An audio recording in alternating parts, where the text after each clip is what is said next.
We are just a few days away from college football. Week 0 almost upon us. We couldn't be happier. You are listening and watching the Let's Not Do This podcast on Thursday, August 22nd. My God, that was abrupt. The year of our Lord, 2024. Quickest fingers in the West. Scotty Tuhati over here to my right. Drinking a glass of, I'm sure, imported Romanian sewer water, one Chris Green. How are you, sir? Dude, who are you talking to? Are you talking to Scotty or me? I was talking to you. I was going around the horn. Now I'm talking to myself. Big O, the star of the show, of course, like Calais. I was away last week. I heard there was some slander that I was watching WNBA. I would rather drink water out of an Eritrean sewer than watch WNBA. I watched. Did they even have sewers in Eritrea? I don't know. I feel like that's probably above their pay grade. But I would rather do that than watch WNBA. I was on special assignment last week. We will hear more about that assignment here a little bit later on in the program. But it is nice to be back. And we are, most importantly, 7 days away from North Carolina State football starting. So that makes me very happy. State football 7 days away from beating the hell out of Western Carolina. So we got that going for us. Boys, anything going on new with y'all? Chris, any new arraignments or anything? No charges as of right now. We're in the clear. Doing well, drinking some water from the fridge. Not a sewer. I have fridge water because I live in a nice house. Not much difference, I don't think. It's filtered, bitch. Yeah, Scotty, what are you? What's your beverage du jour? Drinking some Oktoberfest. I know y'all might say it's too early, but I love some Oktoberfest. It's never too early. Never. I got it from Kroger, and the lady bagging my groceries, worst salesperson of all time. She's like, "You should go to Costco and get this. It's on sale." Scotty, I don't think the lady bagging groceries at Kroger classifies as a salesperson. No. Hey, I worked at grocery stores growing up, and I would have told them the same thing. I'd be like, please do not come back. I don't think she gave two. She probably didn't want you to come back as Let's Groceries. She's got a bag. So, go with God. No, the Oktoberfest is good. It's been out for a couple weeks. I have already ripped through a couple of 6-packs of that. I'm pretty happy. I am beerless this evening. I returned from my travels, and I was out of beer. I picked up a 6-pack of Shiner, which I haven't had in 10 years, and I drank that yesterday. And I said, well, what am I going to drink tonight? So go to the old bourbon wall, and what's the cheapest bourbon I have? The Rebel 100. So let's go ahead and just start drinking those bad boys down right now. Is that cheaper than Chris's? What do you drink? Castillo. The Castillo? Yeah. Well, mine's made from, actual, grain and stuff. Chris is made from like tires from Honduras. Sugar cane, man. Oh, that's what they call it. That's what they call it. Distilled in the same place as Bacardi. Same stuff. Yeah, the stuff cheaper bottle ends up on the floor. Just white people selling. What can we name it? How about Castillo? Yeah. Puerto Rican rum, man. Puerto Rican rum is the best. Because Puerto Rican is known for their rum, unlike Cuba and Bahamas. Whatever. No, we can't get it from Cuba. The embargo. Yeah, well, when you put Russian warheads 90 miles off the coast, you got to pay the boss. So hey, fuck them. They can't watch this right now because I'm sure they don't have any electricity. But what are you gonna do? All right, well, you guys talked a bit about the AFC last week and your predictions there. I forgot what I told you. I think I've already switched in my head what I'm thinking, but whatever I told you for my predictions, I'm sticking with it. I got to go back and pull the tape. Do we have a quick recap? Scotty, you got them all written down, right? No, I do not. Okay. Yeah, it's okay. You keep. I was doing too much last week. I got you. But I know Leon had the Steelers because they were like, what? And of course he had the Chiefs. What other two? He had the Dolphins. What division am I missing? You had the Jaguars, I believe. Yes, because you're going to be jagging off with the Jaguars. All right, Up in that. All right, well, we're going to start off with NFC this week here. And as I reach behind me very professionally to go to my notes here, we're going to start with the NFC West. And of course, the division, the San Francisco 49ers, go to the Super Bowl, lose to the Kansas City Chiefs. There's all sorts of questions about them, mainly where the hell is Brandon Ayuk going to be playing this year? Scotty, I will start with you. Your thoughts on the NFC West, excuse me. Yeah, first of all, I will say I think I'm probably the only person in the world that's sad that preseason football is coming to an end, because I've been making a killing. I'm up 20 units already. Let's go. That's one step above betting on like Portuguese dog racing. Hey man, all I'm doing is blind betting unders, so it's not like I'm looking at numbers or anything. Yeah, he's not studying for it, so right. That's fine. But yeah, NFC West. Last year, got pretty much the same outlook as last year. Last year, I said this was the easiest division to predict. This year is probably the second easiest after the AFC West. But yeah, you got to go with the 49ers right now. Still, I think I don't see anybody else in that division touching them. The Rams, they might get in the playoffs, but I mean, their Super Bowl window is pretty much done for a while, I think. You got the Seahawks. I don't know what they're going to do this year. I think Geno Smith's his little 2-year comeback is pretty much over. I wouldn't be surprised if Sam Howell is the starter at the end of the season. Most sacked quarterback in the league last year. Yeah. So they're not competing. And actually Arizona, I feel like they're on the come up, but they're still not touching San Francisco. I don't think they'll make the playoffs this year, but I think they can get close maybe a couple years from now. But yeah, this is San Francisco's division. I know they have some drama going on right now, but whatever happens with Ayuk, I think, as a Commanders fan, I wouldn't mind if he's traded to us like some people think. It probably won't happen, but I mean, he's a good receiver, but I think he's a little overrated, and he's not going to be worth the contract that he gets. So I think if they lose him, he's not going to be that big of a loss. They'll still be top 1 or 2 in the NFC. So yeah, San Francisco. Okay. Chris, what do you think is coming out of the West? I think everything Scotty just said is completely wrong. San Francisco coming off the Super Bowl loss, Super Bowl hangover is a real thing. Brock Purdy's going to show why he was a 7th-round draft pick. Ayuk doesn't want to be there anymore. Trent Williams wants a new contract. Kyle Shanahan has proven that he can't really be trusted. He's a good offensive coordinator, and that's about it. I think that whole structure, everything about that team is pointing down. There's no way Christian McCaffrey stays healthy for 17 games. That was a fluke. I think that San Francisco will be the most disappointing team in the NFL this year. I have them finishing 3rd behind the LA Rams at number 1 and Arizona at number 2. Ooh, I don't like that you and I are on a similar wavelength right now. God damn it. I was trying to go way off the wall. I have the Rams winning the West. I actually have the Rams as a dark horse for the Super Bowl. I mean, obviously that defense is going to miss a ton with Aaron Donald. I mean, just not even just from a leadership standpoint, but just on the field, the amount of space that guy was to eat up, the Hall of Famer, just you had the game plan for him. 2-3 guys sometimes had to go after Aaron Donald.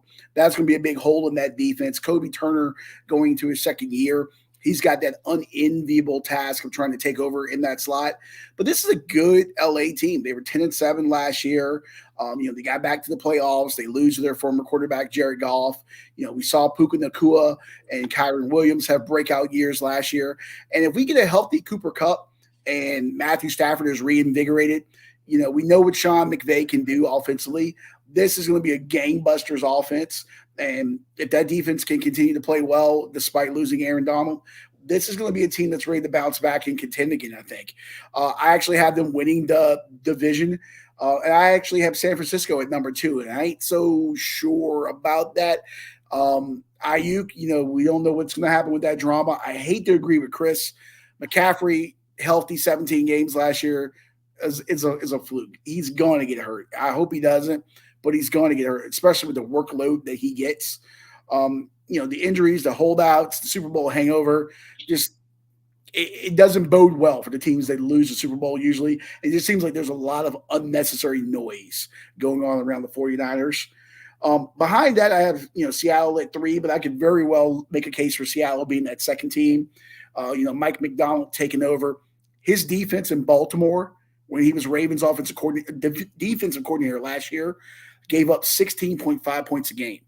Best in the NFL, full touchdown better than Seattle. And I really think the key to Seahawks is going to be offensive coordinator Ryan Grubb coming over from the Washington Huskies. He now gets an offense with Geno, DK Metcalf, Tyler Lockett, Smith and Jigba, Kenneth Walker, Zach Charbonnet. This offense could be a lot of fun. This could be a team that could sting a lot of people. So don't be shocked if they finish second. And, Arizona, hey, it's year 2 under the Jonathan Gannon regime. He told Adam Shine on Mad Dog Sports Radio, Kyler Murray's leaps and bounds ahead of where he was this time last year. Cardinals could sneak up on some people, but I think there's reason to be optimistic in the desert. It's just going to take some time. But I hate agreeing with Chris, but I do like the Rams coming out of the West. Yeah, I was just going to say my theme last week was to fade all of your picks, Leon, so I don't like this at all. Well, so is it a leap and bounds for Kyler Murray? Is that just like a regular step? Hey, they were able to get the PlayStation away from him. Maybe he's not on the college football video game. I don't know when the Call of Duty schedule comes out. If there is a new one, I don't know. The Fortnite, the kids, I don't know. I don't have kids. I don't know. But hey, if he's got the controllers down, and he's in the playbook and throwing, and he's healthy, hey, nowhere to go but up, right? And they got some lifts for shoes, maybe. What were those shoes back in the day? They had that made you taller. Oh my God, the What I'm talking about?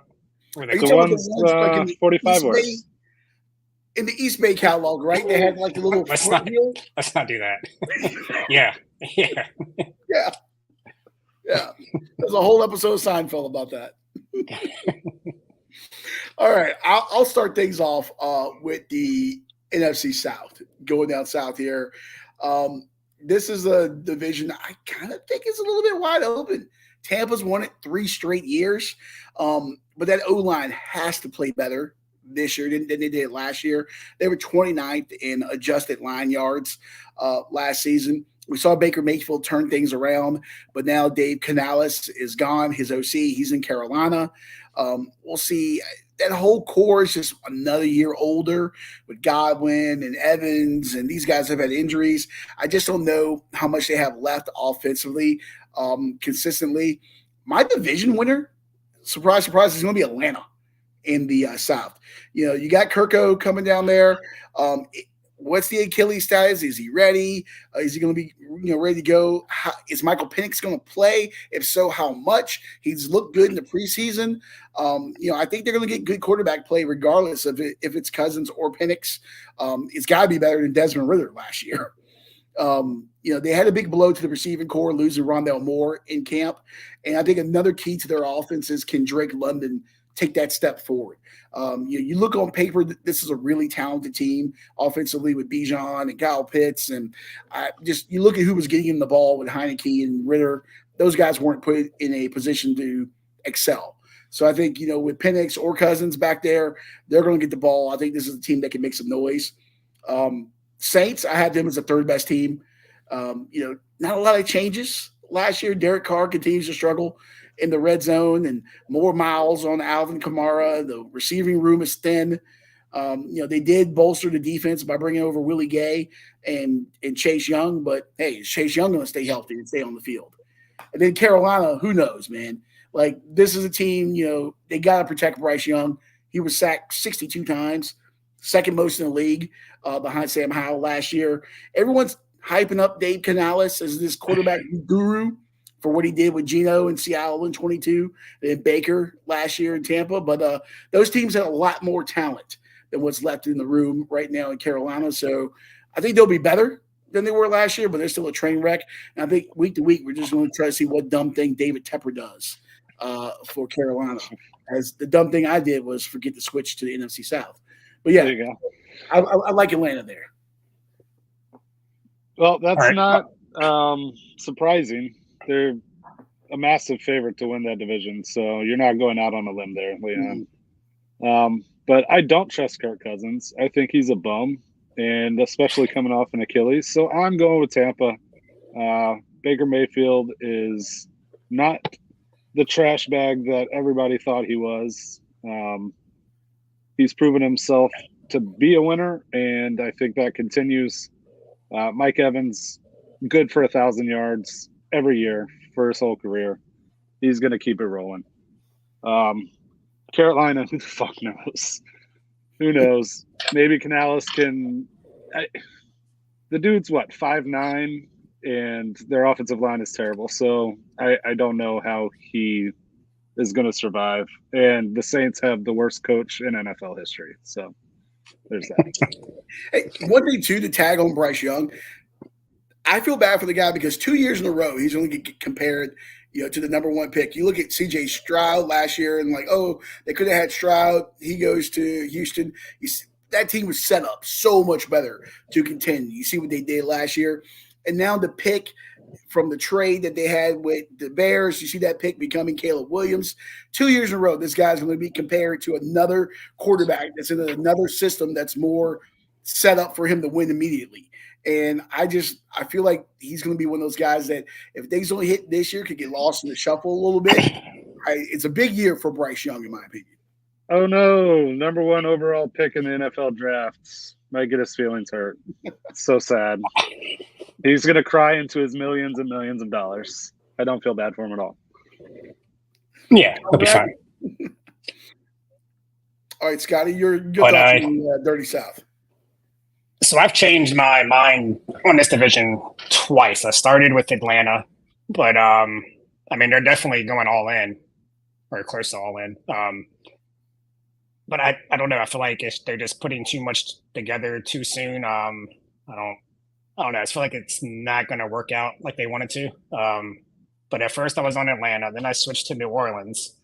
But then, like Chris said, just Dennis Allen is, I won't say the worst coach ever, but he's up there. He's one of the worst. He's no Brandon Staley, but he's pretty damn awful. His defenses are usually decent, but yeah, I just can't make myself. I want to pick the Saints, their roster, but yeah, the coaching, I just can't do it. So I'm actually agreeing with you going with Tampa Bay here. Baker is being slept on a little bit. I think just because they're still getting that negative attention or whatever word you want to use for it because Tom Brady's not there anymore. Of course, nobody's going to be Tom Brady, but they still have a lot of that roster. Mike Evans and Chris Godwin are there. Rashad White's decent. Got a solid defense. And yeah, I think any three of those teams could win this division, but I am going to go with Tampa. Scotty, what the hell is that over your left shoulder? What are you talking about? Do you have a cutout of yourself? I don't know what you're talking about. Like you're seeing things. That's the most unpleasant thing I've ever seen. And I've seen Chris shirtless before. That's what? Not good. When? We shared a Wait a minute. What? We shared an Airbnb. We shared an Airbnb. Did you share a bed? I took all my clothes into the bathroom with me when I took a shower. So how did you see me without a shirt on, Leon? You came out for some cigarettes or something. I forget, but it was no, I sure didn't. That's all he's been thinking about.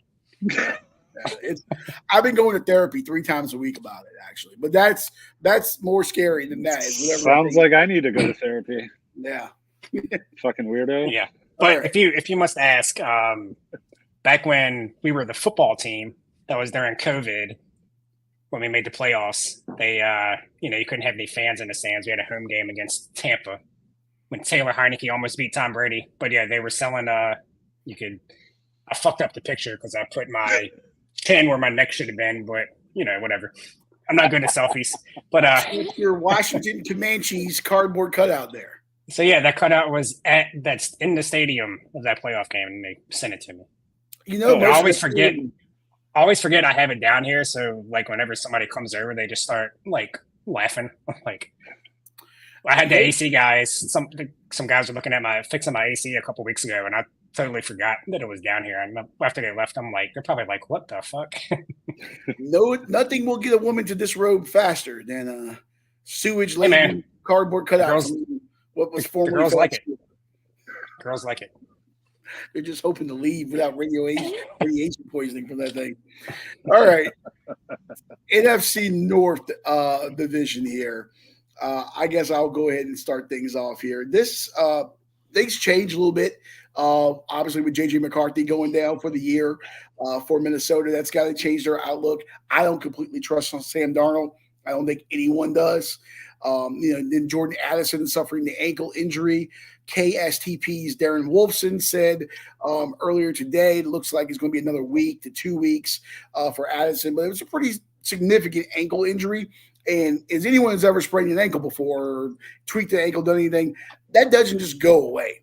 That just lingers, and you're already starting the season out with this Nick. So you got to wonder how explosive is he going to be? And then already, what kind of balls are going to be thrown to him because you don't have McCarthy. He looked great in the short sample we saw him in the preseason. You don't have Cousins. Now we have Sam Darnold. So Minnesota, I have bringing up the rear in this division here. My 3 team in this division is Chicago. Listen, I think Caleb Williams is about as weird comes. I've watched very little of this Hard Knocks, but I hear it's very plain Jane and vanilla.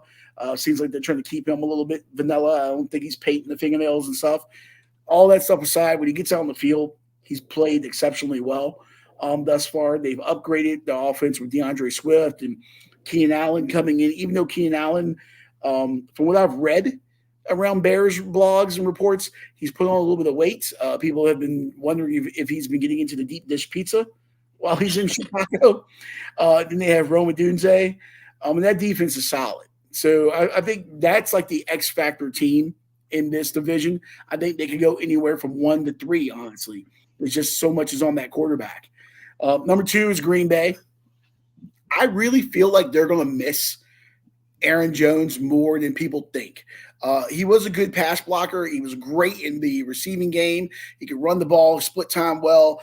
They got Josh Jacobs to fill that role, but I really think there's those intangibles. They're going to miss Aaron Jones, who, of course, is in Minnesota. They're going to look very different on defense, too. Jeff Hafley coming over, former head coach at Boston College, taking over that defense. But then the number 1 team, obviously not stepping out on the limb, is the Lions. They won 12 games last year, defending champion of the division, lost in the NFC Championship game to the Niners. But here's my one thing about Detroit that scares me. You know what that is? That's the latest cover of Sports Illustrated. And that is the Sports Illustrated football preview there. And the Lions have been picked by SI's Greg Bishop and Connor Orr to win the Super Bowl. Detroit, of course, is the only NFC team that have never gone to the Super Bowl. Their last NFL championship was in 1957.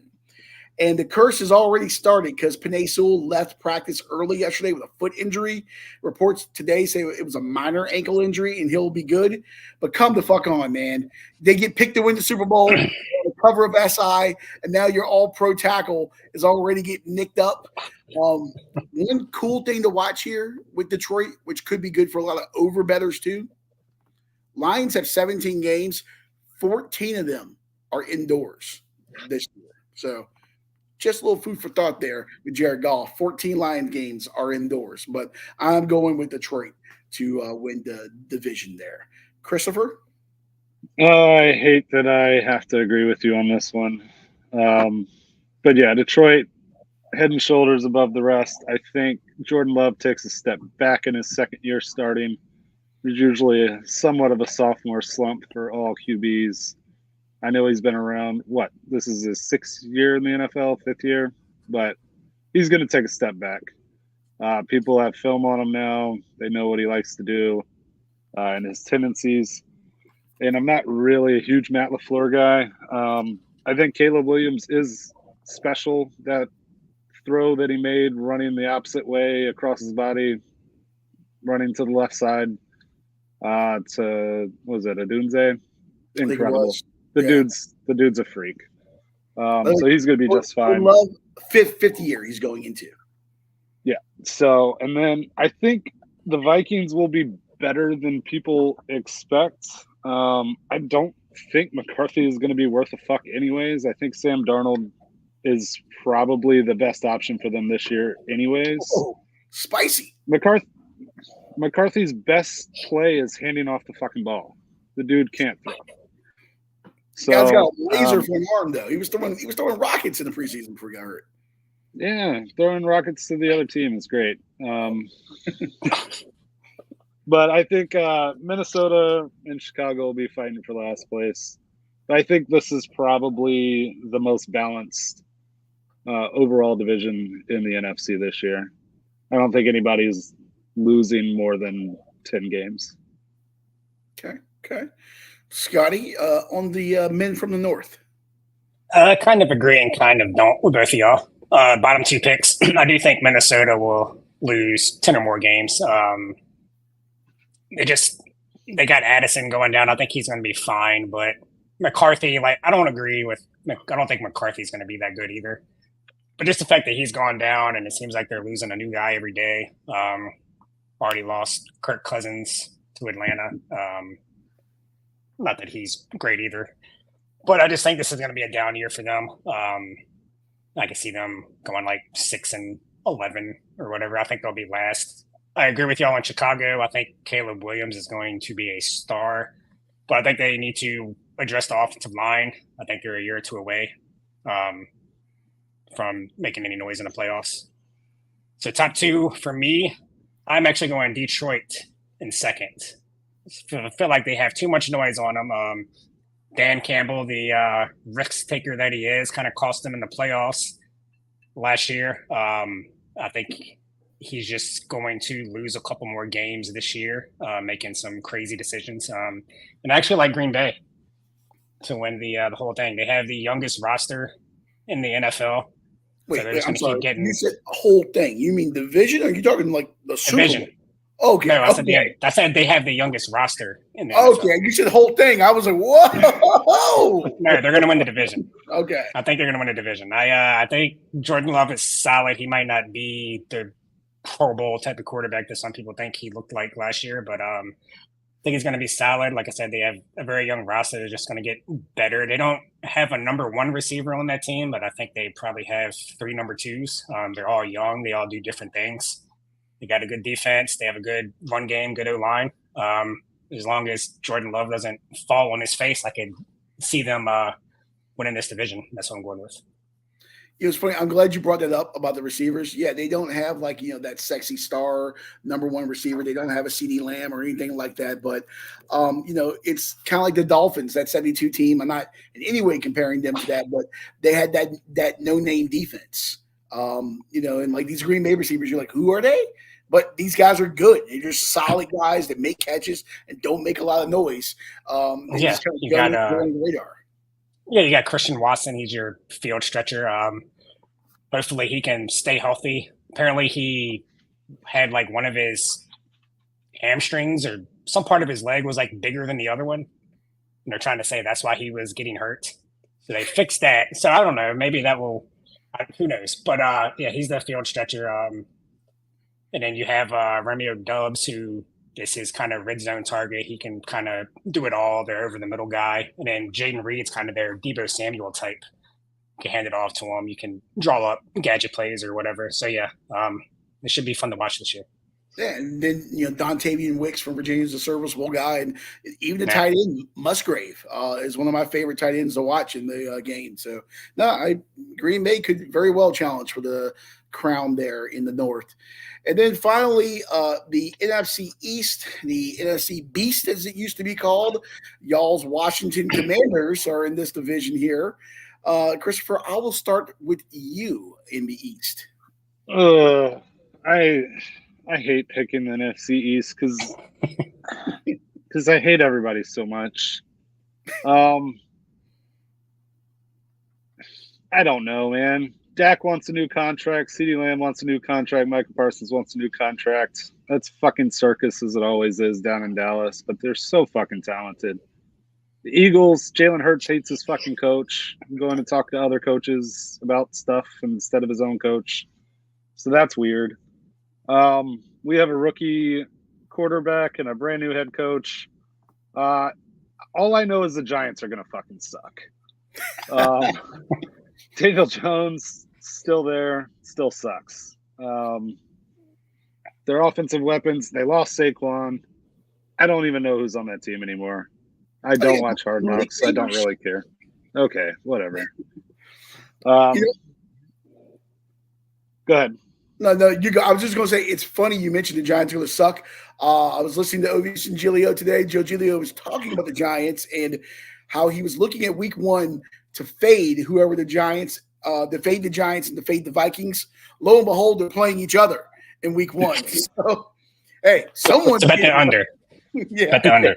Yeah, but yeah, I don't know who's going to win this division. I don't want to sound like a homer, but stranger shit has happened. Let's go Washington. Wowie. Okay. Maybe they'll get the sewage pipes fixed if they win the division. Scotty, you've been rained on with feces at FedEx Field. Your thoughts?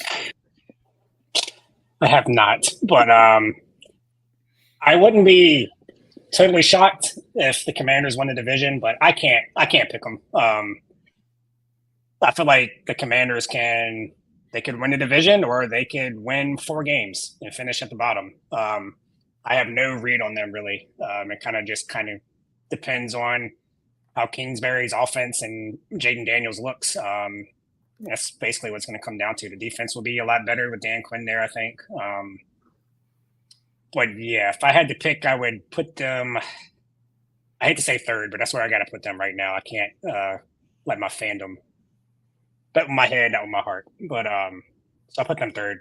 Giants stuck fourth. Not a lot to say about them. I really think this is going to be a down year for the whole division. If we were betting on over/under win totals, I think Washington truly would be the only team I'd bet the over right now. Just like Chris was kind of saying, Dallas, everybody wants a contract, and Jerry Jones is kind of fucking off doing whatever he's doing, not really understanding how big of a deal it is. And in a couple of years, he's not going to have any of his guys, but he'll probably have Bill Belichick. But I will never pick them on the podcast to win a division, even if I think they're going to. So I'm putting them second, just out of principle. Yeah. And by default, I guess it's the Eagles. I am a little worried about Jalen Hurts, but I do think maybe who's the offensive coordinator, Kellen Moore. Kellen Moore. He's Boise State. Help him as a passer. Certified fucking bum. Yeah, as a quarterback, yeah. Not as a coach. How many good quarterbacks become good quarterback coaches? Well, I'm just talking about from the quarterback. That's what they need. They need to get Jalen Hurts back on track, and I think he can make him a better passer. His running's always going to be there. They brought in Saquon. They just got Jahan Dotson. He's a dangerous third receiver now, even if he wasn't that great last year with us. Maybe it's like 10-7, and they win the division somehow. Your pod fell out. Caught it there. Those are the. But yeah, I'm going to go with the Eagles. I'm going to go with the Eagles pretty much by default here because I'm not picking Dallas, and I just can't. I can't pick Washington. I feel like if I did, it'd be a curse. They're going to go 0-17. Yeah, so I guess it's the Eagles. So going with Philadelphia, and I'm glad you mentioned the Jahan Dotson trade from earlier this afternoon. I wanted to bring this up. The NFC East, Washington's picks. And Ron Rivera started in 2020 for Washington. Look at these first-round picks. Chase Young is on his, third team? Jamin Davis is buried on the depth chart. Jahan Dotson has been traded to Philadelphia. And Emmanuel Forbes has been buried on the depth chart. And he was a first-round pick last year. Let's go back before that. They still have Sweat's gone. He's in Chicago, I want to say? Yeah, Sweat's is in Chicago. R.I.P. Dwayne Haskins, Deron Payne and Jonathan Allen are still there. And then what's Josh Doxson doing now? Is he working like a Wendy's or something? I have no idea. Probably. I think Jay Gruden's still trying to throw him fade passes in the end zone. Jeez, this is how a team kills itself. You know, when you go back and you look at someone that's gambling, and it's like, how are they getting so much debt? And it's like, oh, they put $500 on the Titans each week. This is how a team gets just dead in the water. When you can't hit on your first round pick, like all these many years in a row, is just god awful. That being said, 2 of them hit, and Jamin Davis, they're moving him to defensive end. I guess they're trying to put him in like the Micah Parsons role. But it's a good player. We just new ownership, rebuild. That's why they traded him. Chase Young, yeah, I still think he's good. He just doesn't want it hard enough. I don't think. Stay on the field. He's breathe on him. He's got a bicep there. He's just what's the guy that was drafted by Houston, and then Will Fuller. No, the defensive end. Defense, stupid. Yeah. Clowney. Yeah, he's Clowney 2.0. He's just going to underachieve his whole career, make a ton of money, and ride off into the sunset somewhere. But he looks phenomenal getting off the bus. He looks like a guy that, like, he will kill you. He's a fucking Adonis. Yeah. Yeah. It's a LeBron Landry all over again. You know, like he's like Michael Myers because he never fully runs. So he's just scary looking. But he's always like 20 feet away from you. He's never going to catch you. All right. Well, my thoughts on the East here. We're all down on the Giants. Obviously, I have them in the cellar. It all comes down to quarterback play with them. We saw they didn't take a rookie quarterback. We saw it on Hard Knocks. They stayed with Daniel Jones. The good news for them is he's in the last. There's no more guaranteed money on that 4-year deal. 4 years, $160 million that he signed after the 22 season. So they could walk away from him if the shit hits the fan after this season. Losing Saquon obviously is going to hurt. Devin Singletary, he played well in Houston. He's no Saquon Barkley. I do like Malik Neighbors. He's one of the few bright spots of that team offensively. Brian Dable taking over the play calling, so we'll see what happens there. But the gamblers like the Giants. Daboll as a head coach is 22-13-1 against the spread there. So something to keep an eye on. My third place team, and honestly, you could flip-flop this, is Washington. I have them. They're the X factor. No one knows. There's so much new quarterback, new GM, new head coach. Before we get done with this show, they'll probably change the name again. Cliff Kingsbury's there, and I think so much of it's going to be how his offense works and how they can show off and A, protect Jaden Daniels, but B, show off his skills and put him in a position to flourish. I really like him. He looks like he's that guy in the preseason. He kind of reminds me of a healthy Deshaun Watson minus the massage incidents. Fingers crossed. So keep them out of the strip clubs and keep them out of the massage rooms and keep them upright, unlike they did with Sam Howell last year. 65 times Sam Howell hit the ground last year and was sacked. That's not even counting hurries and hits. Like, that line was abysmal. So they can keep Daniels upright. I think he's got a chance to be, in the rookie of the year conversation. He's got a chance to be an exciting guy. And that's the X Factor team in this division. Dallas, what can you say? I mean, there's the least amount of buzz there's ever been around a Cowboys team probably going into a season. You almost feel like they're just treading water. They got railroaded by Green Bay in the playoffs.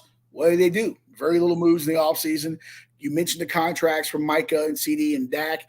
Those distractions still going on. A lot of books have them like over-under for wins is like 9.8 or something like that. I think I saw. I just don't trust that. Well, it's got to be 9.5 or 10. Yeah, 9.5. I'm sorry. I can't read my own right. 9.8. I can't read my We'll own give right. you they're giving us the extra 300, an extra 3/10. Yeah, I can't read my own right. All right, so it's 9.5. I just don't see it. I feel like if Mike McCarthy doesn't make it to the NFC Championship game, he's going to get canned. I feel like. It's a referendum on a lot of things in Dallas right now. And I just kind of feel like they're just treading water. It wouldn't surprise me if this team wins 8 or 9 games and that's it. And by default, almost, like you guys said, it's Philadelphia. winning the division, which, by the way, there hasn't been a back-to-back NFC East champ since the Eagles won 4 straight from 01 to 04. So Philly has a chance to be that first back-to-back champ. History obviously isn't on their side. This division somehow, some way each year finds a new team, but bringing in Saquon, that run game was already good. It's going to be even more dynamic. I just think, survival of the fittest. Philadelphia's the fittest one here. There's a lot of questions with them, but there's even more questions below them in the NFC East. Another point that I forgot about Philly is there is a leadership vacuum. They lost Jason Kelce. They lost what's the guy's fucking name on defense? My brain's broken today. I don't know. I've shifted to college football in my brain now. The defensive tackle. Yeah, I know what you're talking about. Oh, wow. Fletcher Cox. Fletcher Cox, yeah. So who's going to be the voice in the room, especially with the rift between Jalen Hurts and the head coach? Go watch it. All right. Well, that is our NFL picks there. Scotty, was there one thing you wanted to go to before we got to college real quick? Yeah, I wanted to talk about did y'all hear about the flag football quarterback saying that he could play flag football better than Patrick Mahomes? Yeah. So for some reason, the Olympics in 2028 is going to LA, and flag football is going to be one of the sports. Obviously, you would think that USA is going to dominate, and apparently, what is he, 35 years old? I guess he'll be 39 then. Yeah. Yeah. Can y'all hear that? Yes, unfortunately, yes. He looks like he looks like an even more poor Colin Kaepernick. No, he's the only quarterback in history that has to look up to Kyler Murray. He throws like just came across my feed. Exactly. Remember when you were like in 5th grade and like the first time you threw a spiral, but the ball was like too big for your hand, and you put like all your might into it, and it went 10 yards. It was like kind of wobbly. Just look at this.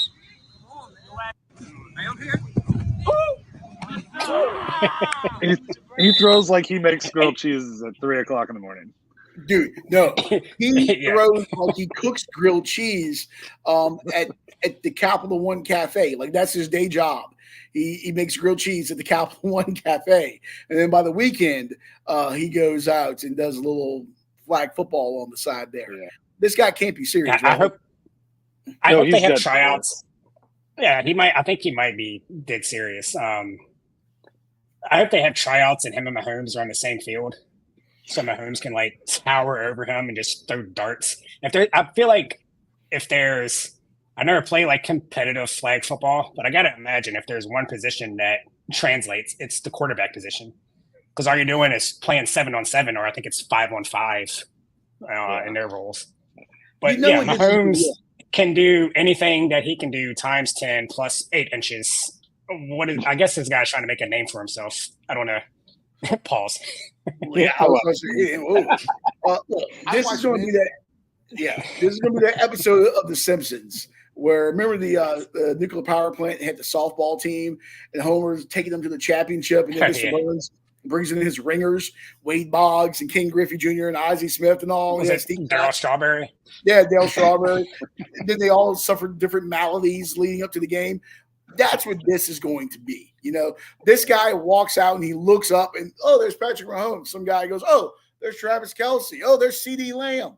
Yeah, these guys should be like parking their cars in the parking lot. Yeah. If the NFL schedules it so we can actually have this. And by the way, guys need to actually play for their actual country.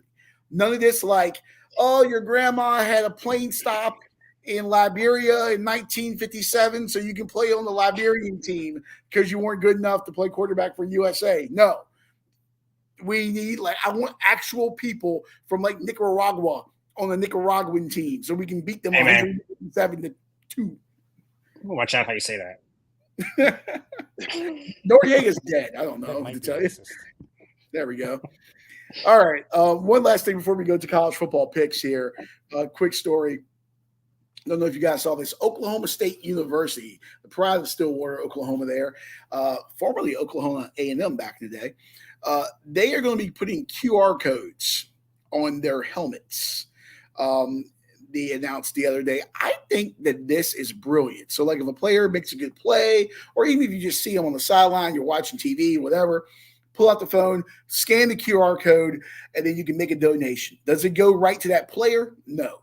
It goes to the school's general NIL fund.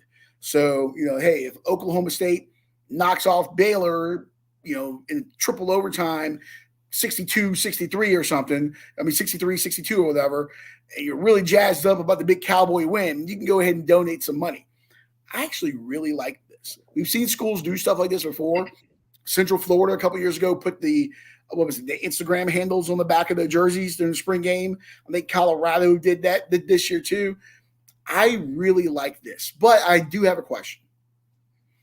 Chris is my left tackle, which tells you everything you need to know about my program, how fucked it is.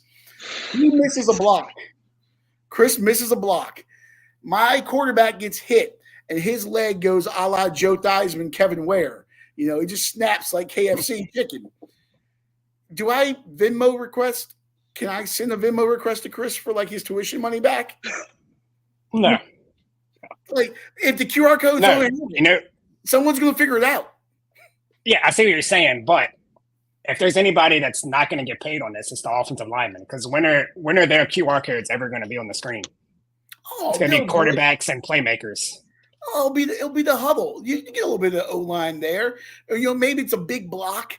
If they're smart, they'll put it on the bio too on the website. Maybe you see the replay and you see, the center number 53 pancake somebody. I'd go to the Venmo page, drop $5. So does it take you to their Venmo? Is that how it works? I think it just donates to the university's general NIL fund. I was watching Andy Staples' show the other day. He scanned the thing they put in the ad, and it just brings you to like the landing page where you can make a donation to Cowboys Plus or whatever their NIL fund is. I was going to say, if it takes you to their Venmo, then I could totally see like bettors like going on there requesting money from people, cussing them out, calling them this and that. Someone's going to figure out that technology though, where they're going to Venmo request the NIL fund. I want my money back. This fucking kicker sucks. So I know that a lot of places in the Midwest and Deep South have banned online porn. Is this the new OnlyFans for Oklahoma? Where they're just going to throw money at things that they want, their fantasies? You know what? They should have tiers. You know what's going to be hilarious? Yeah. Is like when they have like a rivalry game, let's say the kicker does miss like an extra point, Oklahoma wins. You see all the Oklahoma fans probably donating to his NIL. Ooh, I can see that happening. Would be hilarious. and then that might make him miss a kick on purpose. They should have tiers. But it's not individual donations, Scotty. It's the general NIL fund. Right. Because pay to play is illegal, even though wink, nudge, nudge, we're all doing it. Pay to play is illegal. You only know it's a matter of time. As soon as some of these lawsuits get settled against the NCAA, this is like the canary in the coal mine to being able to just donate straight to the player eventually. Yeah. It's going to happen. How soon, by the way, till the NFL thinks of this? I mean, like, you tell me if like Ocho Cinco or T.O. were still playing, they wouldn't put a Venmo sticker on the back of their helmet? The NFL will never let them do it unless they get a piece of the pie. I was going to say, they wouldn't be able to agree to it. That's why everybody's got a podcast now. That's all that That's very true. That's very true. I think this is hilarious, though. There should be tiers. Like, if you donate $25, you get like a signed 8x10 picture of Mike Gundy. Maybe like that mullet going, or maybe you get the I'm pistol. 40. Yeah. You get Pistol Pete with his guns, like look at that. Stop calling me. Yeah. Stop asking for money. Yeah. Eskimo Joe mug or T-shirt in the mail. Oh, how do you know about Eskimo Joes? My aunt and uncle went to Oklahoma State, my friend. There we go. Well, I had an Eskimo Joe's hoodie back in the day, but it got too small because I got fat. I got some Eskimo brothers. You two probably are. I don't think we are. I don't think so. Screeching derail. All right. On that day, so let's go abroad. College football season starts on Saturday. Before we make that transition to college football, let's bring in our inaugural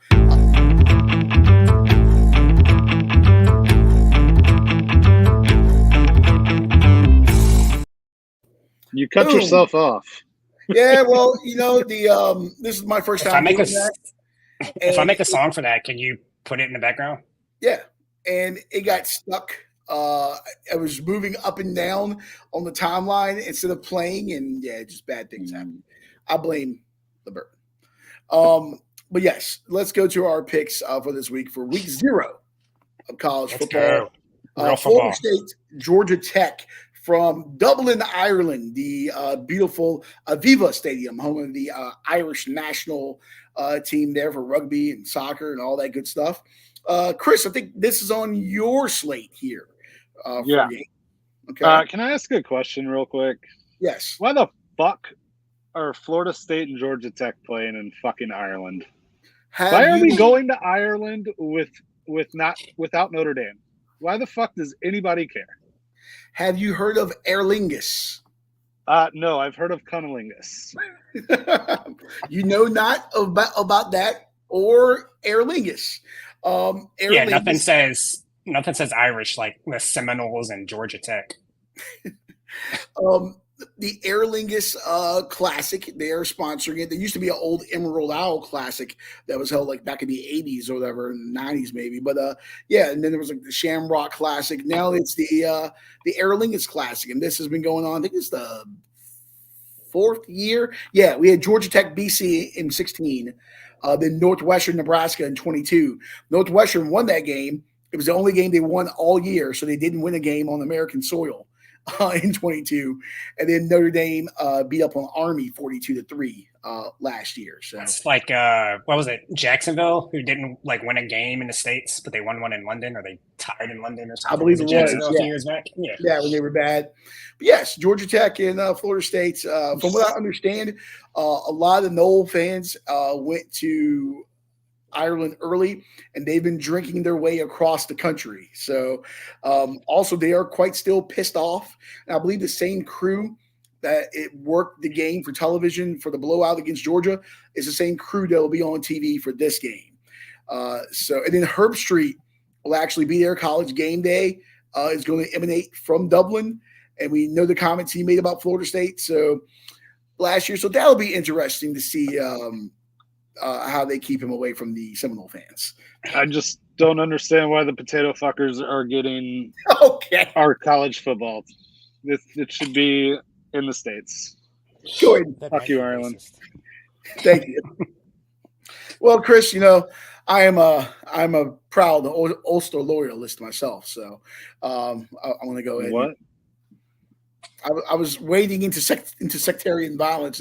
I probably shouldn't have. Chris, you're picking this game, right, Chris? Yes. Yeah, Florida State minus 10.5. Take Florida State. Gives a fuck. Georgia Tech sucks. Florida State's got something to prove. Whatever. I just wanted to talk shit about Ireland. That's all. So I was actually going to bet on this game when it was at 11.5, and I was going to bet Georgia Tech. But now that it's gone down, I feel like Florida State's going to win by 10 or 11. So I don't really like the line where it is. But, I think it might be closer than people think. Going all the way over to Ireland, Georgia Tech's probably going to be more motivated. Florida State's still crying about not getting in the playoff. But, Florida State by 10 or 11. It's going to be right around that number, I think. I am obviously this is not my official pick for the show, but I think just in my own personal betting, I think I'm going to go under that 55.5 point metric there. The reason I say that is Georgia Tech has new defensive coordinator in Tyler Santucci, who came over from Duke. You remember what he did in the opening game for them last year against Clemson and how he bottled up the Tigers. I think it was like, 28-7 or whatever it was. Duke beat Clemson. So he's had all this time to prepare for Florida State. DJ, I'm just going to say DJU because I always pronounce his name wrong. But back in the ACC, I feel like this is a guy that if you rattle him early, get him off script, he's going to make some mistakes. I feel like they're not going to want to ask him to do a ton in that first game. I feel like Georgia Tech could keep the scoring down a little bit. That defense was worse in the ACC last year, but should be better. And Florida State, I feel like it's going to not make DJ win the game. They're going to run the ball a ton, and they got that running back that transferred over from Alabama. Was it Roydell Williams, along with the receiver Malik Benson, who came from Alabama. So I feel like they're going to run the ball a lot. Who knows what the weather's going to be? Could be always be rainy or something there. Field could be what the field conditions are. I just feel like this doesn't set up for a lot of points. So if I was betting this game, which I am, not my official pick, I'm going under the 55.5. I like it.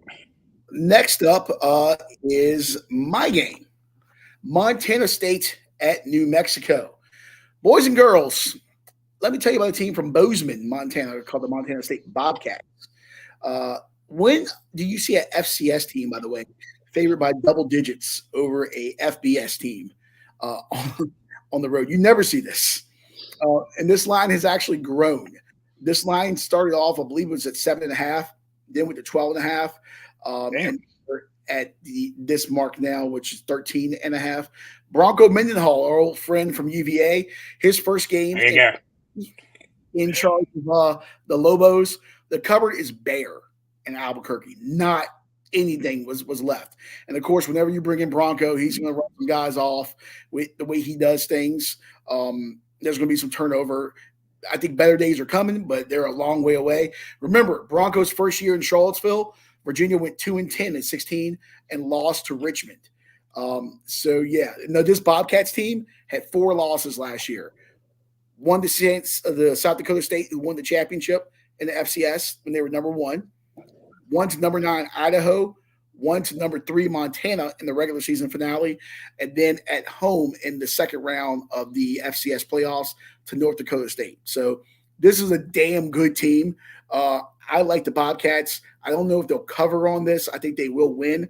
But I'm going to go under 54.5 points because I just don't see New Mexico doing much of anything. And I feel like Montana State, just from a sheer roster standpoint, you always have more guys in FBS than FCS.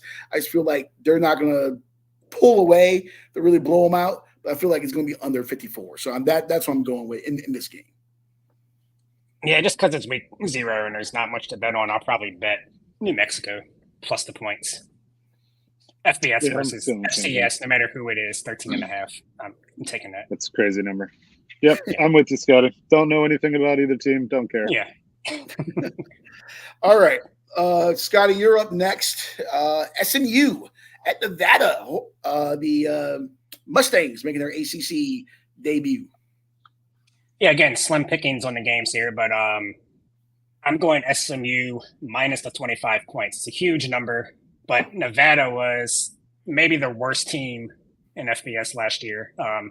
Supposedly they have a good transfer portal class coming in, but this is going to be their first game together. SMU's moving to the ACC. They got all their money. I think they're ready to make an impact, make a statement. It's at Nevada, but I mean, who cares about Nevada football? It's not going to be any kind of home field environment. So as long as the SMU players don't get caught up in the casinos, I think they're way much better, too much talent. Nevada, if they get better, it's going to take them half the season probably. I still think they're going to be trash. I think they win by probably 30 points. Get caught up in the casinos. Do you know where Nevada is?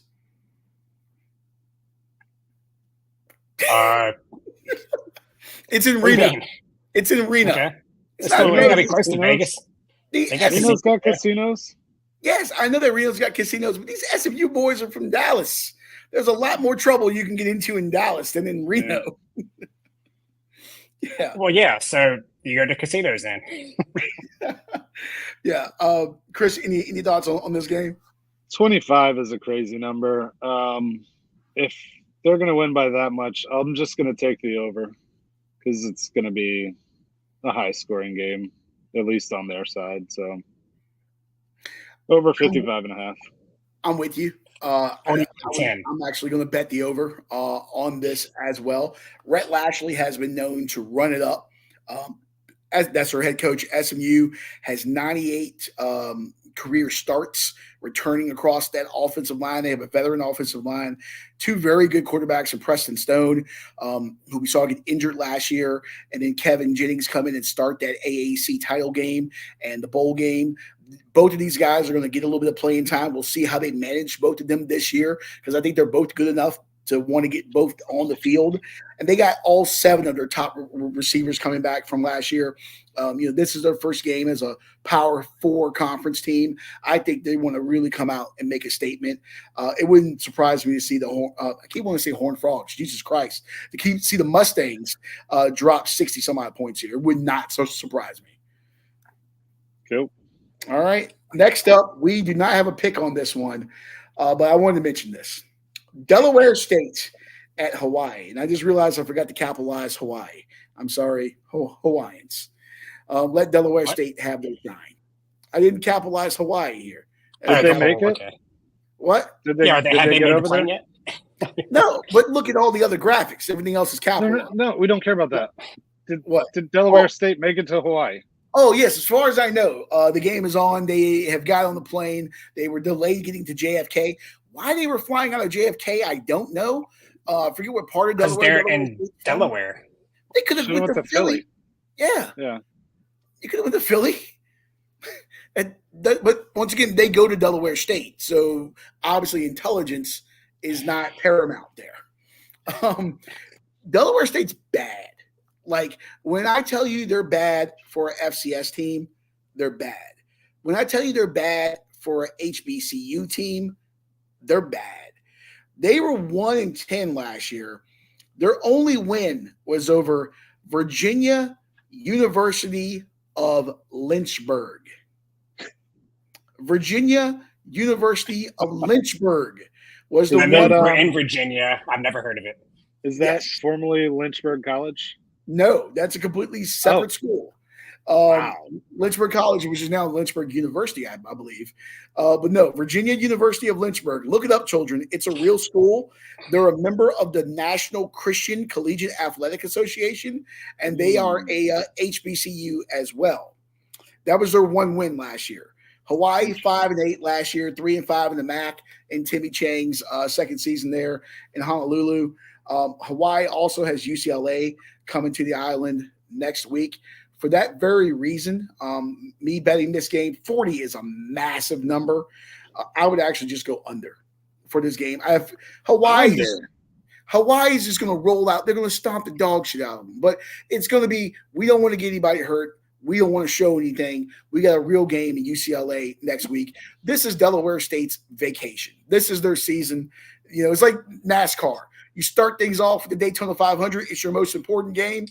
This is it for Delaware State. They're going on vacation to start the season. Their march to irrelevance will commence after this. I hope you enjoy. I feel bad for the boys because they probably got their one day that they were supposed to get acclimated and have a little fun, go surfing, see the girls. That day's gone now because of the fucking plane shenanigans. It might have been by design by the school. They didn't want to have to pay for any more per diem or anything. They probably got there late on purpose. Who knows? I didn't know, by the way, I didn't know Spirit Airlines flew to Honolulu. You got to assume that that's what they're taking. I mean, what more can that school afford? So I don't know. But is Hawaii paying? Is Hawaii paying for the flights? Yes. So this is a buy game. I don't know what the numbers are on this.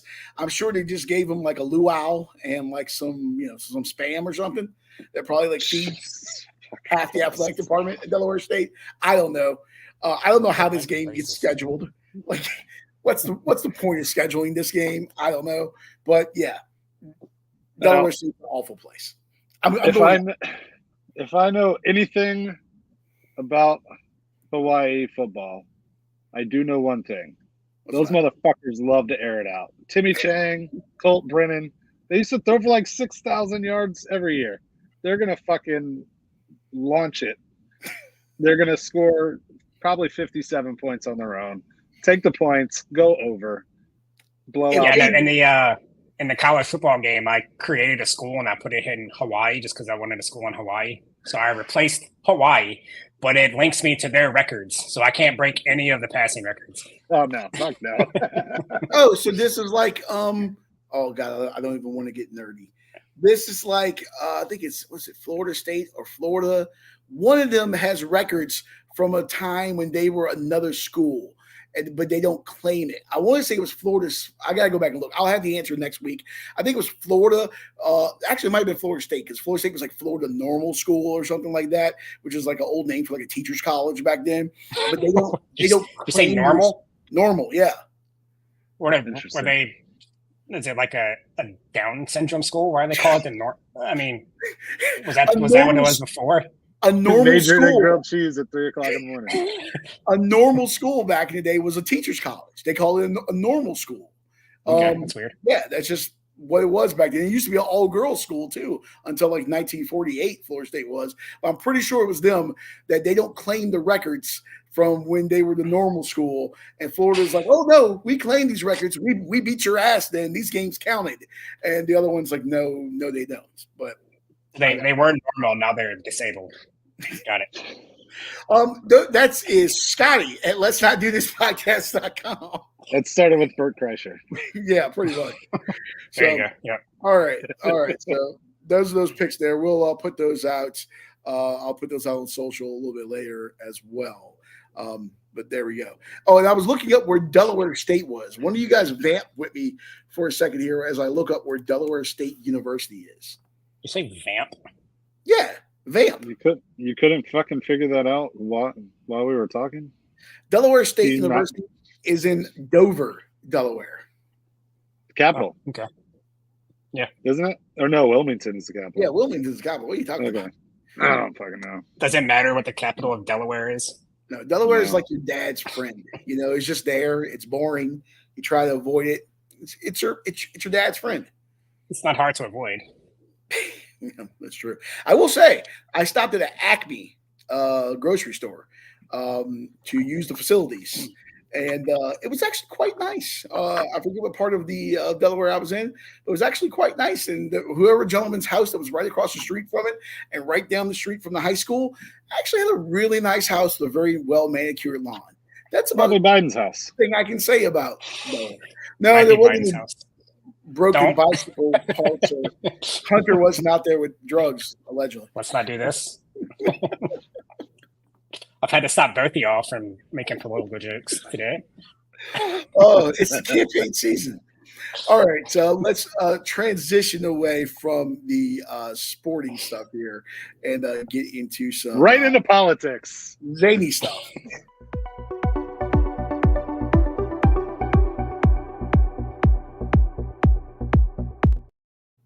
All right, weird news. Couple of weird things here before we get out of here.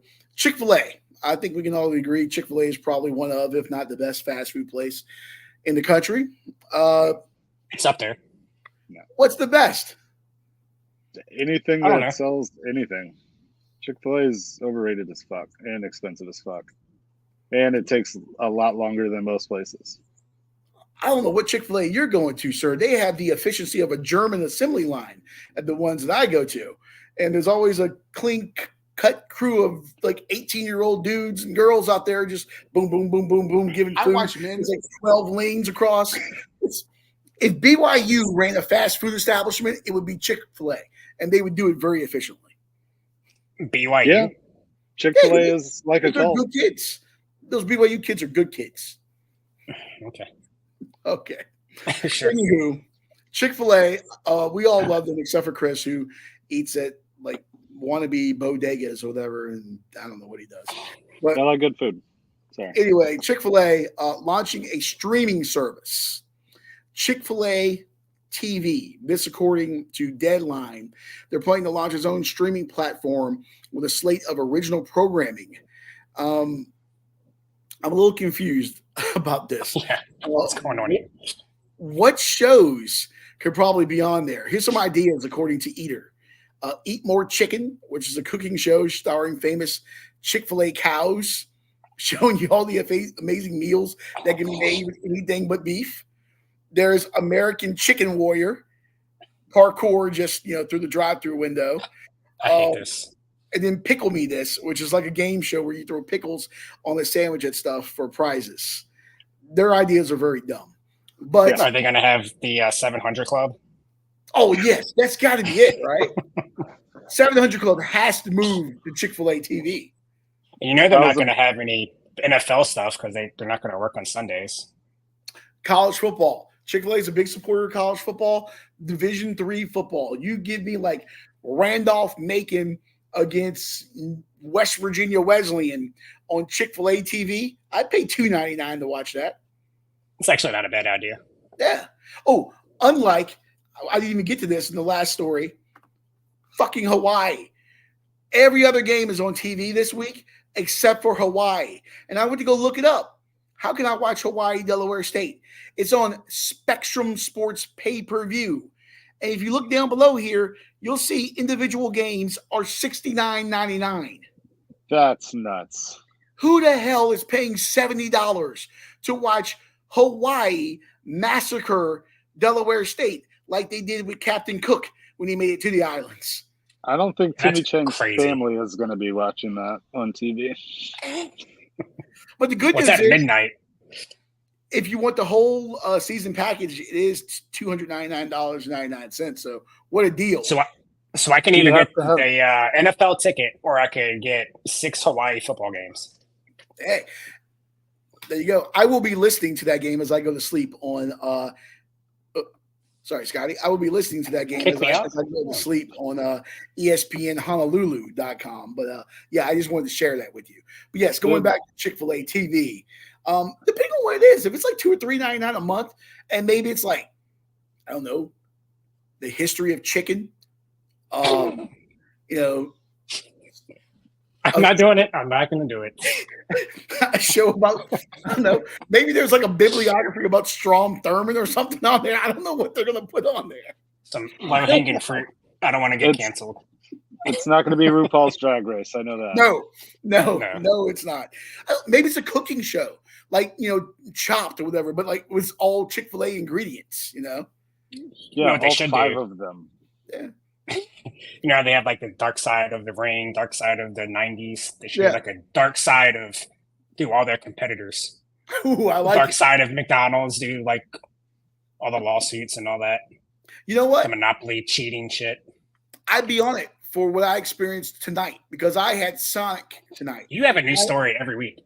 I had a deal for a BOGO chicken sandwich from Sonic tonight, and I'll never get it again. It was their crispy chicken sandwich. It was awful. The butter, it was like sweet. It tasted like whatever they put the onion rings there, and they're like sweet onion rings. That was what the batter on the chicken sandwich tasted like. And the pickle tasted like cucumber. And I like pickle, but I hate cucumber. It was an abomination of a chicken sandwich. We can tell. You ever eat something? Fuck you. You ever eat something, and then immediately after you eat it, you just like are mad that you ate it because you wasted like that meal? That's what I felt like after eating that. You only get chili cheese dogs and milkshakes from Sonic. Correct. That's where you fucked up. Burger's not where you bad. fucked up. Nah. Yeah, but yeah, fuck them. All right, Chick-fil-A TV. So I don't know. We'll see. Coming to a streaming service near you. I wonder, do you get a discount? Also, if you get a discount, like if there's a Chick-fil-A Plus, where like I pay $9.99 a month, but I get maybe 10% off of my orders in the restaurant. I get the channel and maybe free delivery. Now you got me. I pay for that. I would do that. Chick-fil-A are you eating? I get Chick-fil-A almost every week because I pass it. Well, I'm coming in from work, and it's like right there. I get about twice a month, maybe. Twice, 2-3 times a month. It's not worth it. Especially if they're going to have those dumbass shows that you're... It's going to be all cartoons and shit about Jesus. Guaranteed. Jesus and cows. Jesus making chicken. I would watch that. Okay. And like what happens when the oil splashes on the robe. And okay, I'm going to hell. No, people will tune in for that. People will buy that. Yes. I'm not going to knock people of you can believe whatever you want religiously. It's not for me, but yeah, they'll probably make some money for sure. The Lord's Chicken. That's a show right there. The Lord's Chicken. I'll watch that. All right.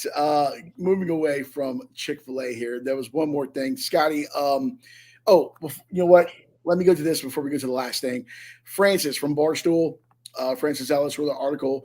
Is he the asshole for ruining a guy's bachelor party because he refused to play basic strategy and fucked up cards for the entire table? Long story short, if you've ever been at a blackjack table, apparently it's a certain etiquette that you're supposed to play. This guy had a 12 or something along those lines, and the dealer was begging him to hit, and he didn't hit. He just stayed there. Actually, no, I'm sorry. It was a 15 according to the story. He should have taken it. It would have given the next card. He should have hit. The next card was a 6. Would have given him a 21. The dealer was even kind of intimating that he take it because the dealer was showing 16. So he would have busted. It also, that 6 would have given 21 to Francis as well. Ron fucked up the rotation. He goes on to tell another time about how Ron fucks up the rotation. He moves seats with Ron at the table because he's so upset about Ron screwing up the rotation. Now, I've never been to a casino to sit down and play blackjack. Maybe I'm an asshole. I don't care about your cards. I don't care about what the rotation is. I'm playing for me. And if I happen to lose Chris money, that makes me even happier. But the thing is if he stays on 15 and the dealer's showing 6, he's already lost. True, maybe the guy's just dumb, but he was upset that when he hit that 6. No, he had 12, right? Yeah, that card could have gone to Francis as well, and like it screwed him up. Is what Francis is saying, like, right, because of how you have to play. You have to play by the book, or you're going to get jumped outside. But that's not my concern. I don't care about your cards. Then don't sit down at a fucking blackjack table. But go play video blackjack. If I lose my money, you're not going to give it back to me. So why am I playing to help you? No, you're playing to help yourself and the table. Everybody wants to beat the dealer. But But everybody's playing against the dealer. I agree with Leon. I know people that play blackjack agree with Chris, but you're playing against a dealer. You're not playing against anybody else at the table. So why do I care what somebody else is doing with their cards? It's all a game of chance. I know people that count cards they think they know what the next, but you don't know. You have to assume the dealer has a 10 or a face card underneath the 6. They're showing a 6. Yeah, you are showing a 5. So you're showing 15. You have to hit because you have to beat the dealer. Yeah, so if they're just stupid and they don't win, then that's on them. But it also fucks everybody else at the table. So he lost, but and he fucked everybody else at the table. But he didn't. How does he fuck everybody else at the table? Because they're counting cards and they think they know what's coming? His card should have went to him, and then the next card should have went to the next guy. If he makes the next guy bust, or the next guy loses, then he fucked up. Okay, so what if the other guy has, I don't know, 8? He has a 5 and a 3. And then he would have got that 6. So that gives you 14. And then what if it would have been like an ace or a face card instead? Then he would have won. It's all chance. You don't know what's coming up. Yeah, I think we're all going really super in depth on this when it's a basic thing of, if we go together, we're sitting at a table and you guys win, great. You know why? You're my friends, begrudgingly, Chris. But then also, I know you're probably going to buy me a beer before the night's over. It's likewise if we all come away with some money. If the guy sitting next to me is from Honolulu and he just lost money on Hawaii not covering the 40 against Delaware State, and I take a 6 that should have gone to him, and he's upset, hey, fuck you, guy. I don't know who you are. Go play and draft. I get if you're playing a game like Hold'em where you're playing against another person, there's etiquette. But if everybody's playing against a dealer, it's all separate games. You're not playing against each other. So what the hell do I care about his cards for if he wins or loses? Yeah. You might help me. You might hurt me. I don't know. All I know is I did not help a child this weekend because I was playing blackjack on my phone. With a child? Let me get to my story here. I was playing blackjack on my phone. I went to go visit our good friend Michael Biseglia, co-host of the Bad Weather Fans, and I was in his kitchen. I was at his table, and I was gambling as I often do when I go north of the Mason-Dixon, where they will allow you to play casino games. And I was sitting there, and I got blackjack while playing, and I exclaimed, "Hey, blackjack!" To which his 1.5-year-old daughter sitting to my right at the kitchen table goes, "Blackjack." So I have now introduced a 1.5-year-old child to a life of debauchery, to blackjack. This is the first time in her She life. probably just thinks that's your name. No, she actually thinks. Hopefully, she doesn't know a black person named Jack. She actually thinks I'm a cat. Long story short, Mike has a cat that is also named Leon. He named his cat after me. It confuses his children. He must hate that cat.